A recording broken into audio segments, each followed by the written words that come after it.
I'm an OPT and I just married a US citizen. What do I do now? By the end of this video, we will make sure to answer the biggest questions on your mind regarding this transition. We will talk about eligibility, how this transition will impact your OPT, how to ensure you have no gaps in employment by properly expediting your work permit, and so much more. We've helped many couples navigate this specific scenario, just like Sarah, who transitioned from OPT to green card in under 4 months. If you feel lost or intimidated by this marriage green card journey that lies ahead, we are here to properly guide you step by step. You can speak to us directly by using the link in the description below. Now let's get into the first thing you need to know, which is eligibility to adjust status from OPT. Now, to be able to apply for your green card through marriage when you are a student with a valid OPT or even expiring OPT, you must meet a few requirements. First, you must be legally married to a qualifying sponsor. A qualifying sponsor is your spouse, and they are either a US citizen or a green card holder. In order to be legally married, any prior marriages, if any, will need to be finalized, and a legal marriage to your citizen spouse would need to take place. Often, couples wonder if they need to have a big wedding. While it does create a positive evidence, a big wedding isn't necessary by any means, since many couples opt to have a big wedding later on when they have more time to plan. Simply going to the courthouse and properly completing the marriage paperwork will satisfy the first requirement. Second, you have to have entered the US legally and currently have a valid F1 status. Now, the first part of this requirement is pretty straightforward since you should have legally entered the US through your student visa.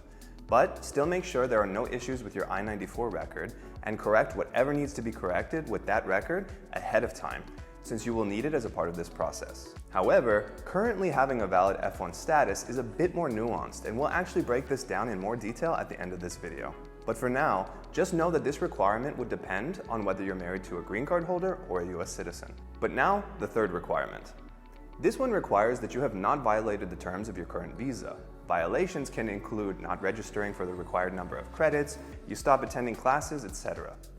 Now, the fourth and final requirement for eligibility is that you are admissible to the United States. This essentially means that you don't have any disqualifying factors. A couple of examples of disqualifying factors can include certain criminal history, fraud, and disqualifying health conditions. We've added a link in the description to the USCIS's breakdown of inadmissibilities so you can evaluate your situation if needed. So now that we've covered the eligibility requirements, let's cover one of the most common questions we receive, and it is, while on OPT, if I get married and apply for a green card, will my employment be interrupted due to the pending status change? Let's clear this up right away. The answer to this question is no. Your OPT is a completely separate process from your marriage adjustment of status. So, by applying for your marriage AOS, you are not jeopardizing your OPT. One more time, merely applying for a marriage green card does not invalidate your OPT status. Therefore, there shouldn't be any interruptions unless your OPT work permit expires. And this leads me to the next point, which is actually a successful strategy we teach inside of our program. So, how can you avoid an interruption in your employment? First, by being proactive and having a solid strategy. Because here's the situation we often see couples find themselves in. The intending immigrant has work authorization with an expiration set to some future date. Because of this, they decide they want to wait until closer to the expiration date to get started on their marriage adjustment of status process. Then, the marriage green card process is moving slowly, and now they're about to reach their work permit's expiration date. And this is a real problem. Thankfully, there's a strategy inside of our program that our members have consistently used to avoid experiencing serious financial complications. And this brings us to the topic of expedite requests. When it comes to expedite requests, the USCIS will evaluate relevant criteria or circumstances in determining whether to grant this request. However, they do specifically list 5 main groups that they consider. We've included the link below so you can check them out for yourself, but the first one listed is the most relevant to our current discussion. So, reading from the USCIS site, they state that severe financial loss to a company or person, provided that the need for urgent action is not the result of the petitioner's or applicant's failure to timely file the benefit request or to timely respond to any requests for evidence, may be considered. So how does this apply in practice so you can ensure you maintain your work authorization? Let's look at our member who encountered this exact same situation while on OPT. They followed our strategy of submitting an expedite request, stating that they would lose their employment and thus experience severe financial loss if their marriage-based work permit is not approved. Specifically, you would want to cite the expiration of your work permit and provide evidence of your job and it being contingent on having a valid work authorization. This is exactly what our member did, and how did it work out? They got approved for a combo card before the expiration of their OPT work authorization. It's things like this that make this process so much more than simply filling out forms. Being able to navigate this journey effectively requires you to know what to expect and the steps to take when you get there.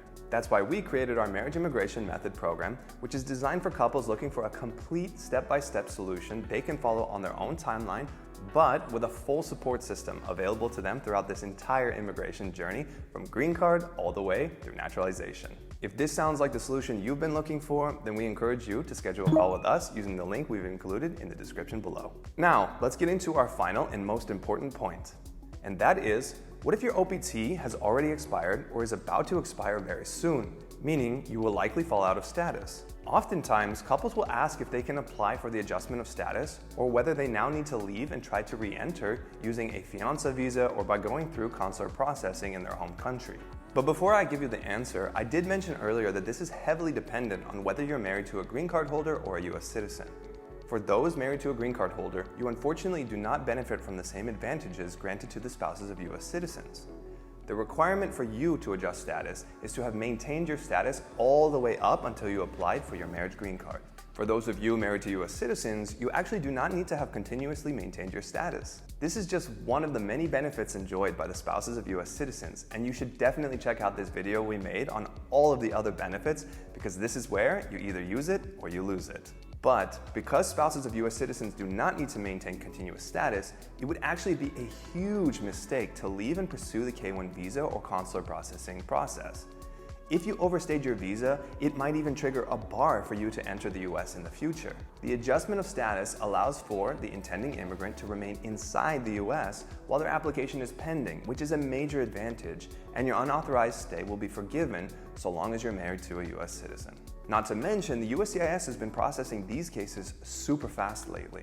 The timeline for this process is often anywhere between 10 to 24 months, but our members, through the many time-saving strategies we teach, and also by not wasting any time in preparing their applications, have been getting approvals in around 6.5 months on average. So if you have any questions about your specific situation, please drop them in the comments. Otherwise, like this video, and we'll see you next week.